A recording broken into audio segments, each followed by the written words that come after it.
শিক্ষার্থীদের March for justice ঘিরে কড়া নিরাপত্তা, রাজধানী সহ দেশের বিভিন্ন স্থানে পুলিশ শিক্ষার্থী সংঘর্ষ, আটক অর্ধশতাধিক, আহত অনেকে। এত প্রাণ ঝরে যাবে কখনোই ভাবিনি বলেছেন প্রধানমন্ত্রী। স্বজনহারাদের প্রতি সমবেদনা। শ্রীলঙ্কার মতো সহিংসতায় সরকারকে ক্ষমতাচ্যুত করার ষড়যন্ত্রের অভিযোগ। যে কোনো সময় নিষিদ্ধ হচ্ছে জামাত শিবির, জানিয়েছেন স্বরাষ্ট্রমন্ত্রী। প্রজ্ঞাপন জারি প্রক্রিয়াধীন। অশুভ শক্তির বিরুদ্ধে ঐক্যবদ্ধ প্রতিরোধ গড়ার হুঁশিয়ারি ওবায়দুল কাদেরের। ছাত্র গণ আন্দোলনে দিশেহারা সরকার পতন ঠেকাতে পারবে না বলেছেন মির্জা ফখরুল। তেহরানে আততায়ীর হামলায় হামাস প্রধান ইসমাইল হানিয়া নিহত। গুপ্ত হামলায় হত্যা বলছে বিপ্লবী গার্ড। প্রতিশোধের হুঁশিয়ারি হামাসের। দেখছিলেন সংবাদ শিরোনাম, এবার বিস্তারিত সংবাদ। পুলিশের ধরপাকড় আর বাধার মুখেও মার্চ ফর জাস্টিস কর্মসূচি পালন করেছে বৈষম্য বিরোধী ছাত্র আন্দোলন। কোটা সংস্কার আন্দোলন ঘিরে সহিংসতায় ছাত্র জনতার হত্যার প্রতিবাদে এই কর্মসূচির ডাক দেয় শিক্ষার্থীরা। সকাল থেকেই শিক্ষার্থীরা মিছিল নিয়ে হাইকোর্টের দিকে এগোতে চাইলে বাধা দেয় পুলিশ। পরে মৎস্য ভবন মোড় থেকে 5 শিক্ষার্থীকে আটক করে পুলিশ। শিক্ষক শিক্ষার্থী আইনজীবীদের তোপের মুখে ছেড়ে দেওয়া হয় তাদের। এদিকে ঢাকা বিশ্ববিদ্যালয় ক্যাম্পাসে শিক্ষক শিক্ষার্থীদের বিক্ষোভেও বাধা দেয় পুলিশ। হাইকোর্ট এলাকায় পুলিশের সঙ্গে ধস্তাধস্তি হয় শিক্ষার্থী ও আইনজীবীদের। রিপোর্ট করছেন SM ফয়েজ।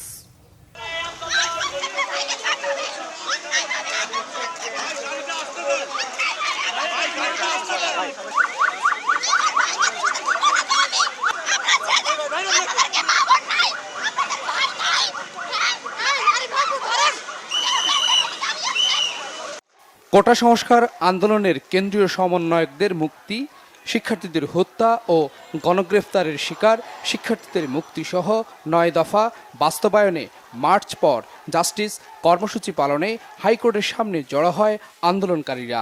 কর্মসূচিতে বাধা দেয় পুলিশ। আটক করা হয় 5 জনকে।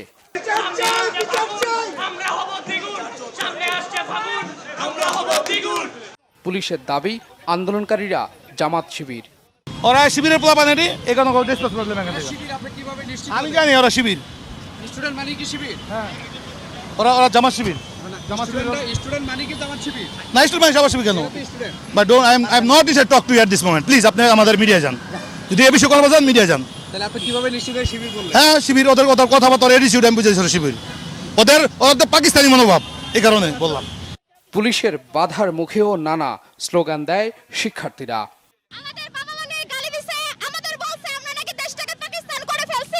আমাদেরকে জামাত শিবির কিংবা পাকিস্তানি বলে আমাদেরকে হাঁটানোর দায়িত্ব কিংবা গালিগালাজ করার অধিকার পুলিশকে কিভাবে দেয়? অনৈতিক, অমানবিক আইন ছাড়া কিছু না। এগুলা পশুর মতো আচরণ ছাড়া আমরা আর কিছু বলবো না। মানুষ হয় মানুষকে কিভাবে মারে, হত্যা করে, ভাই বোনদের মারে।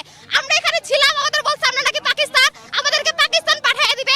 সাধারণ শিক্ষার্থীদেরকে এভাবে করে ধরে নিয়ে যাচ্ছে, বলতেছে যে তাদেরকে রিমান্ডে নিয়ে যাওয়া হইতেছে। পরে সরকারি হচ্ছে কি ইন্টারন্যাশনাল প্রেসারে তারপর তারা বের হয়ে আসতেছে। যেই দেশের মধ্যে একজন শিক্ষককে, একজন ছাত্রকে রিমান্ডে নেওয়া হয়, ওই দেশে আমরা কিভাবে বলবো শিক্ষাই চাতুর মেরুদণ্ড? ঢাকা বিশ্ববিদ্যালয়ের দোয়েল চত্বরেও বিক্ষোভ করে শিক্ষার্থীরা। মিছিল নিয়ে হাইকোর্টের মাজার গেটের সামনের দিকে যেতে চাইলে তাতে বাধা দেয় পুলিশ।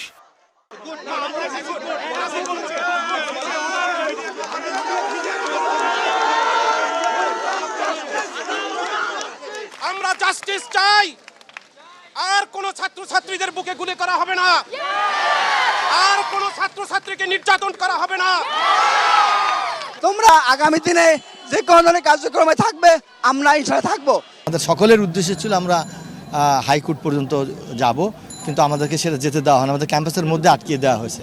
ইনশাআল্লাহ আমরা জয় নিয়ে বাসায় ফিরবো। এদিকে পুরান ঢাকার জজকোর্ট এলাকায়ও বিপুল সংখ্যক পুলিশ মোতায়েন করা হয়।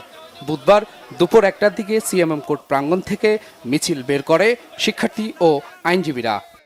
সারা দেশের ছাত্র জনতার 9 দফার সমর্থন। আমরা আজকে আইনজীবী সমাজ ছাত্রদের সাথে একতা ঘোষণা করছি। মিছিলটি বিভিন্ন সড়ক প্রদক্ষিণ করে প্রথমে ঢাকা বারের সামনে অবস্থান নেয়, পরে জজকোর্টের সামনে অবস্থান নেয়। SM Faiz, Bangla vision, Dhaka. বৈষম্য বিরোধী ছাত্র আন্দোলনের মার্চ ফর জাস্টিস কর্মসূচির সমর্থনে সুপ্রিম কোর্ট প্রাঙ্গণে মিছিল করেছেন বিএনপি জামাতপন্থী আইনজীবীরা। তবে হাইকোর্টের মাজার গেটে পুলিশ তাদের আটকে দেয়। এদিকে কোটা আন্দোলনের সহিংসতা, 6 সমন্বয়ককে ডিবি হেফাজতে রাখা সহ চলমান পরিস্থিতি নিয়ে পাল্টাপাল্টি সংবাদ সম্মেলন করেছেন বিএনপি ও আওয়ামীপন্থী আইনজীবীরা। বিস্তারিত সৈকত সাদিকের প্রতিবেদনে। মার্চ ফর জাস্টিস কর্মসূচি সমর্থনে বুধবার দুপুরে সুপ্রিম কোর্ট আইনজীবী সমিতির ভবনের সামনে থেকে মিছিল বের করে বিএনপি ও জামাতপন্থী আইনজীবীরা। বিক্ষোভ মিছিল থেকে আন্দোলনকারী শিক্ষার্থীদের পক্ষে স্লোগান দেন আইনজীবীরা। মিছিলটি হাইকোর্টের মাজারের সামনে গেলে আইনশৃঙ্খলা বাহিনীর সদস্যরা গেট আটকে তাদের বাধা দেন। পুলিশি বাধার কারণে গেটের সামনে অবস্থান নিয়ে বিক্ষোভ করেন তারা।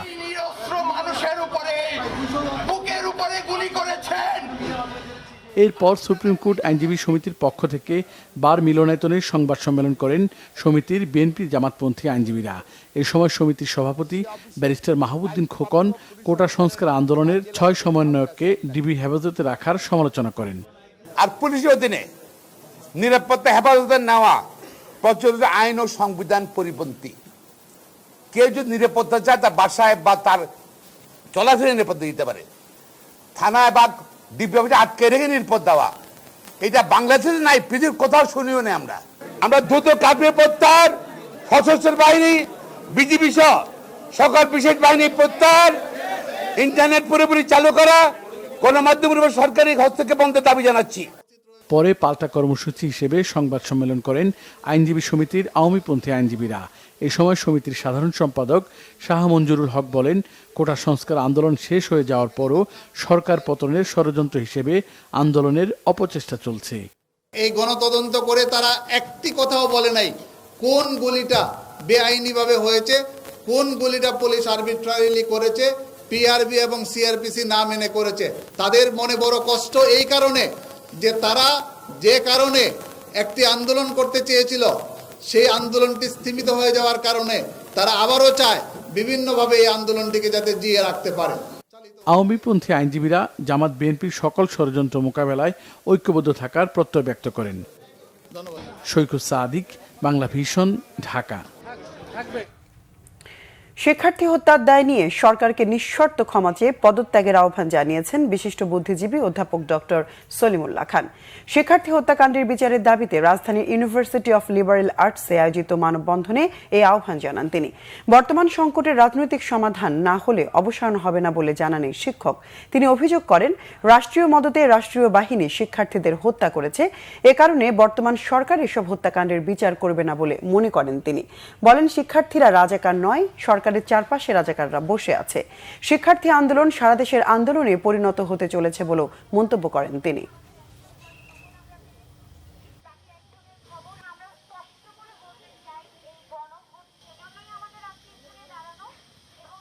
সিভিল সার্ভিস থেকে শুরু করে সমস্ত সরকারি চাকরিতে সকলের বৈধভাবে প্রতিযোগিতা করার অধিকার থাকবে কি থাকবে না, সেই প্রশ্নটা অরাজনৈতিক প্রশ্ন নয়, এটা একটা রাজনৈতিক প্রশ্ন।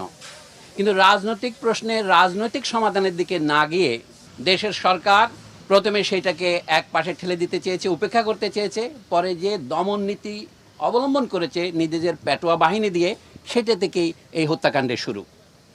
আমরা প্রথমেই পরিষ্কার করে বলতে চাই, এই হত্যাকাণ্ড রাষ্ট্রীয় মদতে হয়েছে, রাষ্ট্রীয় বাহিনীর দ্বারা হয়েছে এবং রাষ্ট্রীয় বাহিনীর সহযোগীদের দ্বারা হয়েছে। সংকটের উৎপত্তি কোথায় সেটাকে না গিয়ে সরকার এখন বলছে এই দল সেই দলকে নিষিদ্ধ করব। সেটা কিন্তু মূল সমস্যার কোনো হাতই লাগবে না, শুধু সমস্যাকে আরও বাড়াবে, আরও ক্যান্সারের সৃষ্টিপাত করবে। এই জন্য এখন যেটা দরকার, পুরনো কথা ধার করেই বলি, রাজনৈতিক সমাধান। রাজনৈতিক সমাধানের প্রথম পদক্ষেপ হচ্ছে বর্তমান সরকারকে নিঃশর্তভাবে ক্ষমা প্রার্থনা করে পদত্যাগ করতে হবে। এই পদত্যাগ ছাড়া দেশের বিভিন্ন জায়গায় বৈষম্য বিরোধী ছাত্র আন্দোলনের ডাকা মার্চ ফর জাস্টিস কর্মসূচি পালন হয়েছে। বরিশালে শিক্ষার্থীদের কর্মসূচিতে পুলিশ লাঠি চার্জ করলে সাংবাদিক সহ অন্তত 40 জন আহত হয়েছেন। আটক করা হয়েছে 12 জনকে। এদিকে খুলনায় কর্মসূচি থেকে 20 জনেরও বেশি শিক্ষার্থীকে আটক করেছে পুলিশ। বিস্তারিত ডেস্ক রিপোর্টে। বরিশালে শিক্ষার্থীদের 2 দফা দাবি আদায়ের সমাবেশ কর্মসূচি পুলিশ লাঠিচার্জ করে ছত্রভঙ্গ করে দেয়। এই সময় সাংবাদিক সহ অন্তত 40 জন আহত হন। ঘটনাস্থল থেকে আটক করা হয় অন্তত 12 জনকে। সকালে নগরীর আদালত চত্বরে সড়ক অবরোধ করে তারা এই কর্মসূচি শুরু করলে পুলিশ তাদের সরে যেতে অনুরোধ করে। এক পর্যায়ে লাঠিচার্জ করে তাদের ছত্রভঙ্গ করলেও কিছু শিক্ষার্থী সেখানে অবস্থান নেয়। পরে পুলিশ তাদের থানায় নিয়ে যায়। আটকদের সংখ্যা পরে জানানো হবে বলে জানায় পুলিশ। এর আগে আন্দোলনের সাথে একাত্মতা প্রকাশ করে টাউন হলের সামনে কর্মসূচি পালন করে সমাজতান্ত্রিক দল বাসদ। সেখানেও লাঠিচার্জ করে তাদের ছত্রভঙ্গ করে দেয় পুলিশ। চট্টগ্রাম কোটা সংস্কার আন্দোলনের অংশ হিসেবে আদালত ভবনের সামনে ক্যাম্পাস ও রাজপথে মার্চ ফর জাস্টিস পদযাত্রা কর্মসূচির জন্য জড়ো হন শিক্ষার্থীরা। এ সময় আন্দোলনরত 2 শিক্ষার্থীকে আটক করলে পুলিশের সাথে শিক্ষার্থীদের ধস্তাধস্তি হয়। পরে আদালত ভবনেই অবস্থান নিয়ে বিক্ষোভ করে শিক্ষার্থীরা। কর্মসূচির সাথে একাত্মতা প্রকাশ করে আইনজীবীরাও প্রতিবাদী বিভিন্ন স্লোগান দেন। অন্যদিকে কোটা সংস্কার আন্দোলনকে ঘিরে সারা দেশে উদ্ভূত পরিস্থিতির প্রতিবাদে মানববন্ধন করেছেন চট্টগ্রাম বিশ্ববিদ্যালয়ের বিভিন্ন বিভাগের কিছু শিক্ষক। নিপীড়ন বিরোধী শিক্ষক ঐক্যের ব্যানারে বিশ্ববিদ্যালয়ের শহীদ মিনার চত্বরে এই মানববন্ধন হয়। এদিকে সিলেটে মহানগরের সুবিদবাজার এলাকায় শিক্ষার্থী ও পুলিশের মাঝে ধাওয়া পাল্টা ধাওয়া ও গুলি ইট পাটকেল নিক্ষেপের ঘটনা ঘটে।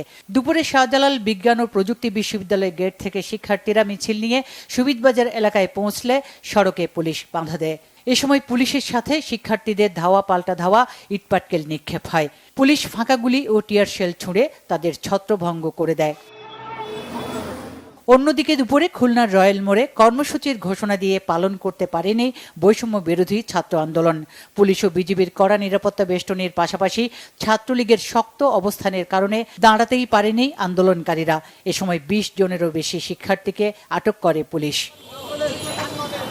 বিক্ষোভ ও অবস্থান কর্মসূচি উপলক্ষে দুপুরে ঠাকুরগাঁওয়ের অপরাজেয় 71-এ জড়ো হয় শিক্ষার্থীরা। বিভিন্ন স্লোগানে তারা জেলা ও দায়রা জজ আদালতের দিকে অগ্রসর হলে পুলিশ বাধা দেয় ও পরে লাঠি চার্জ করে ছত্রভঙ্গ করে দেয়।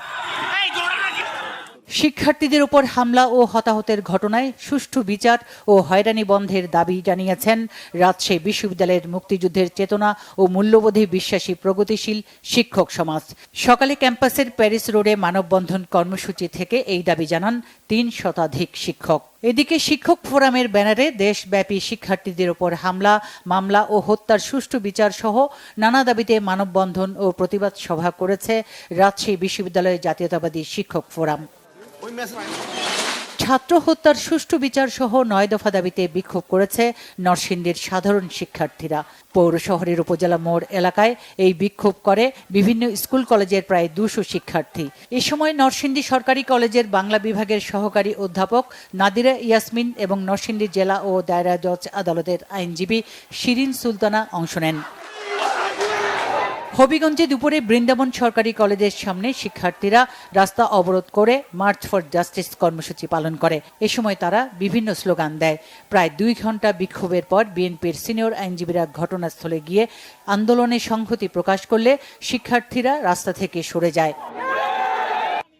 9 দফা দাবিতে ময়মনসিংহে বিক্ষোভ সমাবেশ করেছে বৈষম্য বিরোধী ছাত্র আন্দোলনকারীরা। দুপুরে বিভিন্ন স্কুল কলেজের শিক্ষার্থীরা নগরীর 0 পয়েন্ট থেকে বিক্ষোভ মিছিল নিয়ে টাউন হল মোড়ে অবস্থান নেয়। ঘণ্টাব্যাপী বিক্ষোভ চলাকালে পুলিশ আন্দোলনকারীদের সাথে আলোচনা করে তাদের সরিয়ে দেয়। এদিকে কোটা সংস্কার আন্দোলনে ছাত্র জনতা হত্যার বিচারের দাবিতে মাগুরায় বাম গণতান্ত্রিক জোট ও বাংলাদেশ জাসদের যৌথ সমাবেশ পণ্ড হয়ে গেছে পুলিশের বাধায়। সকালে চৌরঙ্গী মোড় প্রেস ক্লাবের সামনে এই সমাবেশের কথা ছিল। Bangla Vision news desk. Quota আন্দোলনের 6 সমন্বয়ককে ফেরত ও ছাত্র বিক্ষোভে গুলি না করার নির্দেশনা চেয়ে হাইকোর্টে শুনানি হচ্ছে না আজ। এক বিচারপতি অসুস্থ থাকায় পূর্ব নির্ধারিত শুনানি হলো না।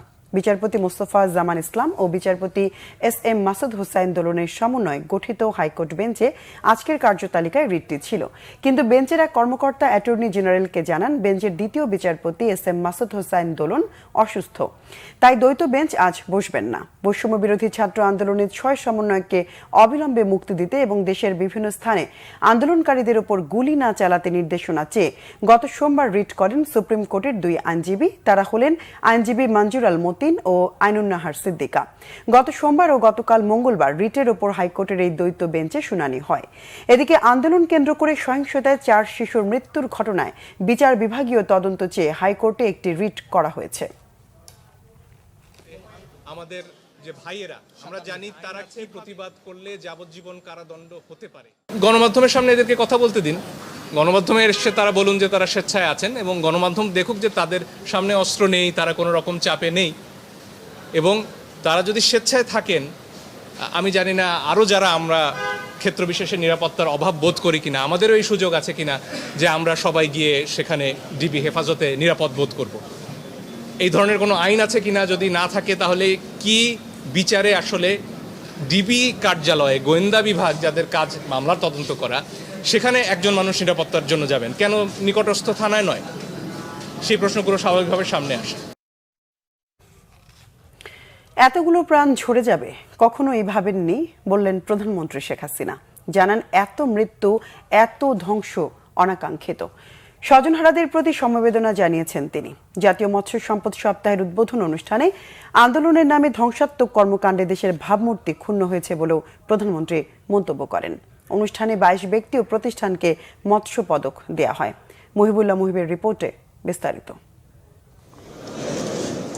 সকালে বঙ্গবন্ধু আন্তর্জাতিক সম্মেলন কেন্দ্রে আনুষ্ঠানিকভাবে জাতীয় মৎস্য সপ্তাহের উদ্বোধন করেন প্রধানমন্ত্রী শেখ হাসিনা। অনুষ্ঠানে মৎস্য খাতে উল্লেখযোগ্য অবদানের স্বীকৃতিস্বরূপ 22 জন ব্যক্তি প্রতিষ্ঠানকে জাতীয় মৎস্য পদক 2024 তুলে দেন সরকার প্রধান। পরে প্রধানমন্ত্রী তার বক্তব্যে শিক্ষার্থীদের আন্দোলন ঘিরে সাম্প্রতিক সহিংসতায় প্রাণহানির প্রসঙ্গ তুলে ধরেন, সমবেদনা জানান স্বজনহারাদের প্রতি। আন্দোলন প্রতিটি দাবি কিন্তু মেনে নেওয়া হয়েছিল। মূল দাবি কোটার সংস্কার, আবার উচ্চ আদালত অ্যাপিলেট ডিভিশন থেকে সেটা রায়ও দিয়ে দেওয়া হয়। কিন্তু তারপরেও এই আন্দোলনের নামে যে সমস্ত ঘটনা ঘটেছে, ধ্বংসাত্মক কাজ করেছে, তারপর অনেকগুলি ধ্বংস হয়ে গেছে। আমি কোনোদিন ভাবতে পারিনি যে এই সময় এই ধরনের একটা অবস্থার সৃষ্টি হবে, আর সেখানে এতগুলি তাজা প্রাণ যাবে। কারণ স্বজন হারা বেদনা নিয়ে আমি বেঁচে আছি। আমি জানি একজন আপনজন হারালে কি কষ্ট হয়, মানুষ একটা শোক সইতে পারে না। আর আমি তো গোটা পরিবার, আমি আর আমার রেহানা এবং আমরা যারা 15 আপনজন হারিয়েছি, আমরা সবাইকে হারিয়ে আছি। শিক্ষার্থীদের কোটা সংস্কারের দাবি প্রসঙ্গে প্রধানমন্ত্রী বলেন, কোটা যেখানে কোনো ইস্যুই ছিল না, যে কোটা সম্পূর্ণভাবে বাতিল করেছিল সরকার, সেটাকে ইস্যু করা হয়েছে। অবকাঠামোগত উন্নয়নে আজকে বাংলাদেশের প্রত্যেকটা মানুষ চলাচলের সুবিধা পেয়েছে, আর্থিক সচ্ছলতা অর্জন করতে পারছে, তাদের উৎপাদিত পণ্য বাজারজাত করার সুযোগ পাচ্ছে। তো সেই সময় এই ধরনের একটা ঘটনা ঘটিয়ে একদিকে বাংলাদেশের উন্নয়নকে পিছনে ফেলা, আর একদিকে কতগুলি মায়ের কোল খালি করা।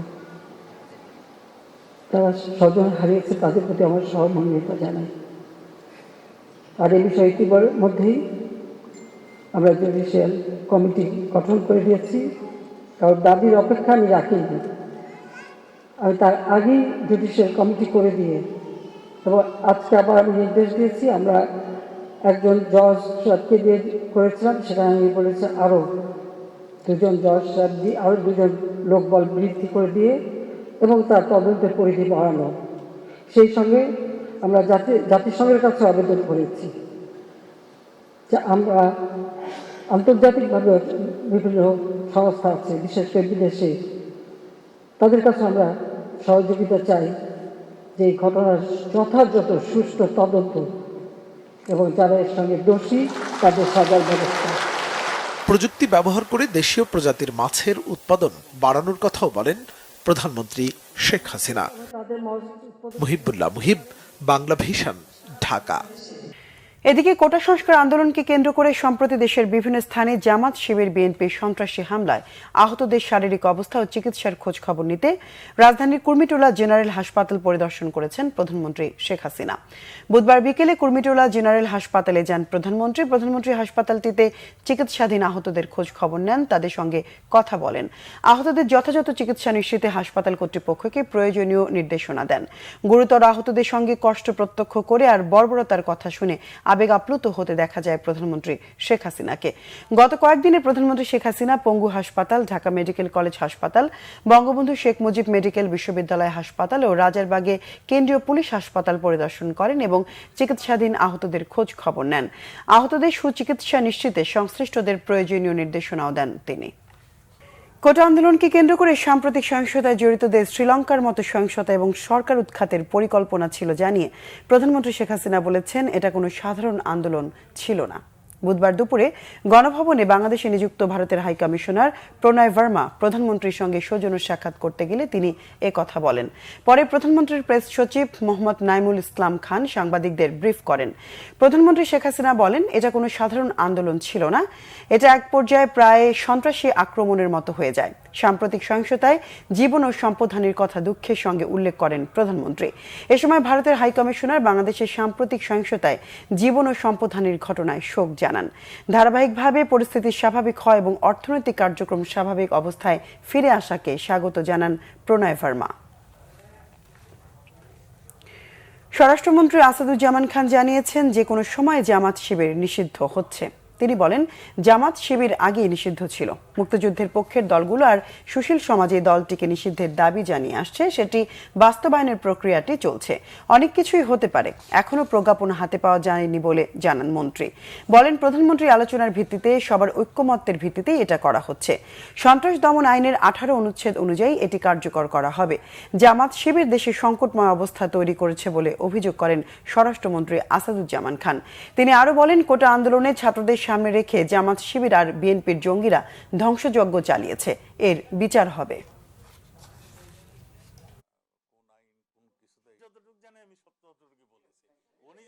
যখন জামাত শিবির নিষিদ্ধ, এটা আগেই নিষিদ্ধ ছিল। আপনারা জানেন, জিয়া রহমান সাহেব এসে আবার তাদেরকে রাজনৈতিক অধিকারটা দিয়েছিল দল করার, এবং এদেশের মুক্তিযুদ্ধের পক্ষের দলগুলি এবং এদেশের সুশীল সমাজ সবাই জামাতকে তখন থেকে নিষিদ্ধ ঘোষণা করার জন্য অবিরামভাবে বলে আসছিল। এটা জনগণের একটা দাবি ছিল।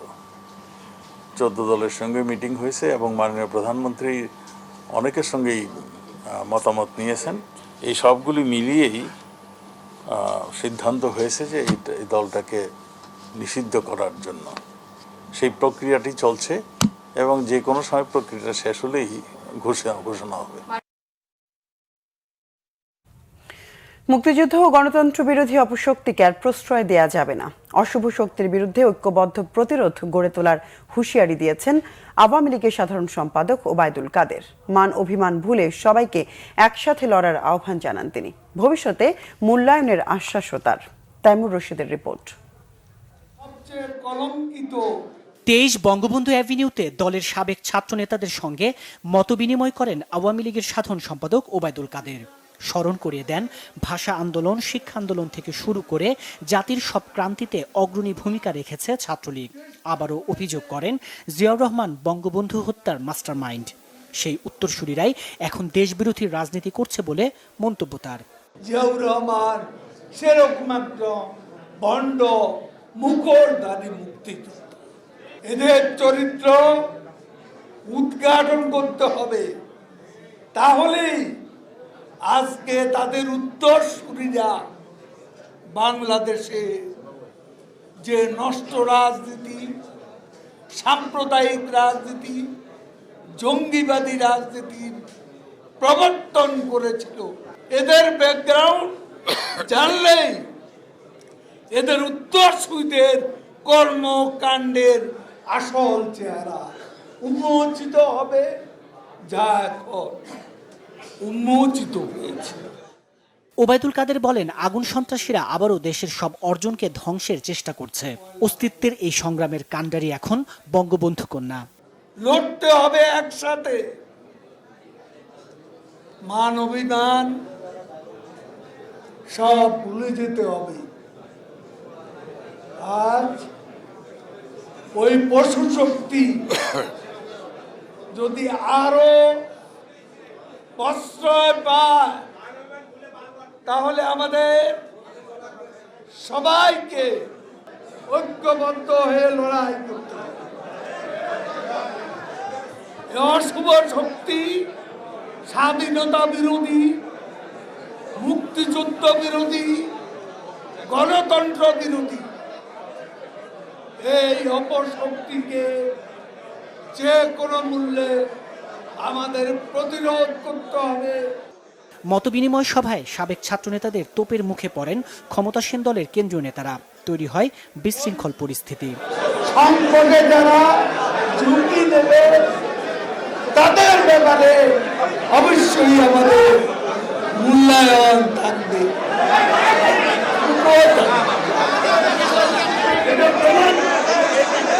তাইমুর রশিদ, বাংলা ভিশন, ঢাকা। ঢাকা সহ দেশের বিভিন্ন স্থানে মার্চ ফর জাস্টিস কর্মসূচিতে আইনশৃঙ্খলা বাহিনীর লাঠিচার্জ, টিয়ারশেল নিক্ষেপ, গ্রেফতার, নির্যাতনের তীব্র নিন্দা ও প্রতিবাদ জানিয়েছেন বিএনপির মহাসচিব মির্জা ফখরুল ইসলাম আলমগীর। বলেন, ছাত্র গণ আন্দোলনে দিশাহারা আওয়ামী লীগ সরকার পতন ঠেকাতে পারবে না। এক বিবৃতিতে বিএনপির মহাসচিব বলেন, আইন, সংবিধান, গণতান্ত্রিক রীতিনীতি, মানবিকতাকে বৃদ্ধাঙ্গুলি দেখিয়ে যা ইচ্ছা তাই করছে সরকার। গণতন্ত্র, ভোটাধিকার, বাক স্বাধীনতা, মত প্রকাশ, বৈষম্যের বিরুদ্ধে চলমান আন্দোলনে বাধা দেয়া হচ্ছে। সরকার নিজেদের রক্ষার জন্য প্রকৃত হত্যাকারীদের না ধরে বিরোধী দলের উপর দায় চাপানোর অপচেষ্টা চালাচ্ছে। ছাত্র গণ আন্দোলন বন্ধ করতে রাজনৈতিক সভা সমাবেশ নিষিদ্ধ, সান্ধ্য আইন জারি এবং গণগ্রেফতার করে অস্বাভাবিক পরিস্থিতি সৃষ্টি করা হয়েছে বলে মন্তব্য করেন বিএনপির মহাসচিব। অবিলম্বে হত্যা, গুম, দমন পীড়ন বন্ধের আহ্বান জানান বিএনপির মহাসচিব। টানা 14 দিন পর চালু হলো ফেসবুক, ইউটিউব, টিকটক সহ সব সামাজিক যোগাযোগ মাধ্যম। দুপুরে আগারগাঁয়ে বিটিআরসি ভবন মিলনায়তনে ফেসবুক, ইউটিউব ও টিকটকের সঙ্গে বৈঠক শেষে প্রেস ব্রিফিংয়ে সব মাধ্যম চালুর নির্দেশনা দেন ডাক, টেলিযোগাযোগ ও তথ্য প্রযুক্তি প্রতিমন্ত্রী জুনায়েদ আহমেদ পলক। প্রতিমন্ত্রী বলেন, সামাজিক যোগাযোগ মাধ্যমগুলো গুজব, মিসইনফরমেশন এবং অপপ্রচার রোধে সরকারকে সহযোগিতার আশ্বাস দিয়েছে। এরই মধ্যে টিকটকের প্রতিনিধিদের সাথে সশরীরে এবং ফেসবুকের সাথে অনলাইনে মিটিং করেছে সরকার। মেইলের জবাব দিয়েছে ইউটিউবও। বৈঠকে সামাজিক মাধ্যমগুলোকে ফ্যাক্ট চেকিং এর উপর গুরুত্বের আহ্বান বিটিআরসির। রাজনৈতিক সংকট রাজনৈতিকভাবে সমাধান করতে সরকারের প্রতি আহ্বান জানিয়েছেন গণতন্ত্র মঞ্চের নেতারা। তারা বলেন, রাষ্ট্রশক্তিকে ব্যবহার করে জনগণের উপর নির্যাতন চালাচ্ছে ক্ষমতাসীনরা।